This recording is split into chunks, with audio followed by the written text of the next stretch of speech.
Kalau Gibran diarahkan untuk menggunakan strategi yang sama seperti yang dilakukan oleh Pak Jokowi dulu, itu jelas adalah sebuah blunder besar, adalah kesalahan gitu.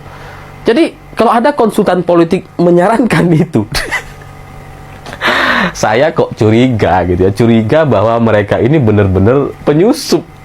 Jadi ini bayangan saya gitu ya, dan saya udah tanya-tanya kepada teman-teman yang relawan-relawan di Jakarta ini. Saya akhirnya menyimpulkan bahwa nampaknya gitu ya, di beberapa orang yang saat ini mendukung Prabowo Gibran, terutama mereka yang sebelumnya adalah bagian dari pendukung Pak Jokowi atau konsultan politiknya Pak Jokowi, nampaknya beberapa mereka, kelompok relawan dan konsultan politik itu sengaja masuk dan mendukung Prabowo Gibran seolah-olah, tapi sebenarnya tujuannya untuk mengalahkan. Nah, ini salah satunya. Ketika Gibran tampil begitu congkak, kemudian ada pertanyaan SGY yang berbalik menjadi negatif, kemudian soal Gibran yang begitu emosional gitu ya. Itu kan semestinya bisa dikendalikan oleh konsultan politiknya, tapi nampaknya itu justru diarahkan gitu ya.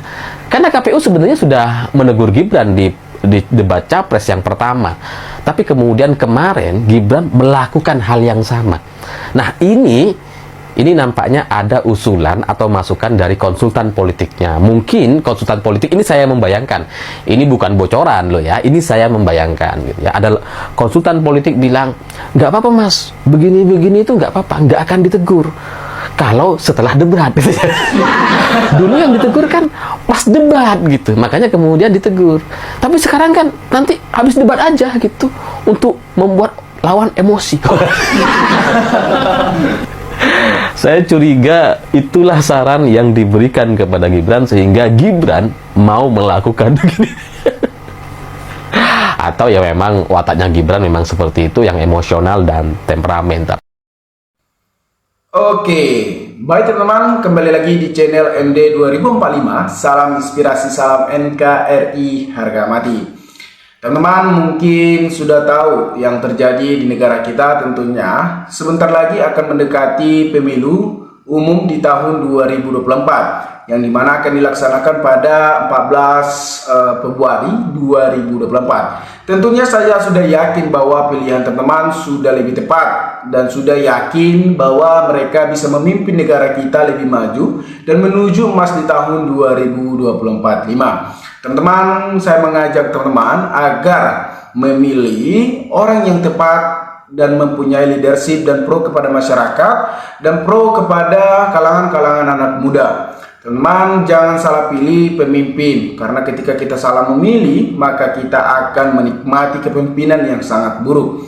Nah, teman-teman mungkin sudah mendengarkan sedikit tadi edukasi dari saudara kita mengenai dinamika-dinamika yang terjadi saat ini. Nah, teman-teman, di sini kita akan melihat ada salah satu video ataupun salah satu berita tentang Ganjar. Ganjar didoakan jadi presiden saat bertemu ribuan masyarakat di Danau Toba.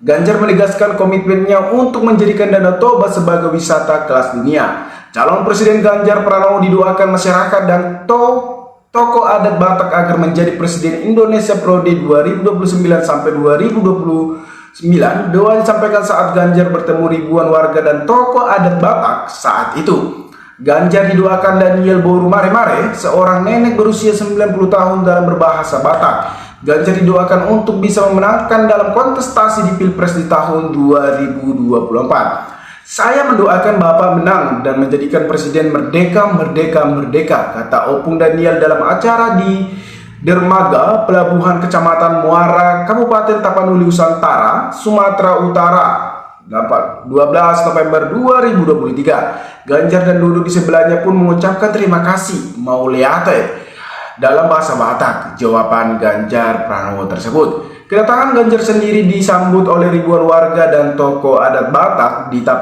di Tapanuli Utara. Ganjar diberikan kain ulus yang disematkan kepada oleh tokoh adat tersebut. Setelah itu kemudian Ganjar menaburkan benih ikan di Danau Toba bersama para tokoh adat. Mereka bergembira dan menyampaikan syukur dan doa kebaikan buat Ganjar Pranowo. Ganjar menikmati indahnya Danau Toba dan menengok staf UMKM kain ulus. Ia berdialog langsung dengan para perajinan sekaligus melihat langsung bagaimana para ibu-ibu menunung. Menurut Ganjar, selain keindahan alamnya dari Danau Toba memiliki potensi alam dan manusia yang mengagumkannya. Salah satunya adalah UMKM kain ulus alias buatan tangan warga lokal. Tadinya ditunjukkan produk UMKM bagus sekali, kreasinya bagus sekali. Jadi sebenarnya anak muda punya desain yang bagus, kemudian para senior yang bisa membuat kerajinan yang sangat bagus dan indah sekali, ungkap Ganjar Pranowo tersebut. Ganjar menegaskan komitmennya untuk menjadikan Danau Toba sebagai destinasi wisata kelas dunia. Ganjar mengapresiasi kecantikan Danau Toba dan melihat potensi besar untuk mengembangkannya menjadi destinasi wisata unggul. Danau Toba dan ini area sangat cantik sekali. Saya kira bisa dikembangkan untuk menjadi tempat destinasi wisata kelas dunia, ujar Ganjar Pranowo tersebut. Nah teman-teman, kalau kita lihat memang Ganjar Pranowo ini memang, kalau misalnya kita lihat rekam jejak Ganjar Pranowo ini tentunya sudah sangat terbukti teman-teman. Karena beliau ini sudah memimpin 2 kali Jawa Tengah dan kepemimpinannya juga diakui oleh masyarakat. Karena ketika kita sebagai orang yang memang bagus tentunya kita diakui bukan mengakui.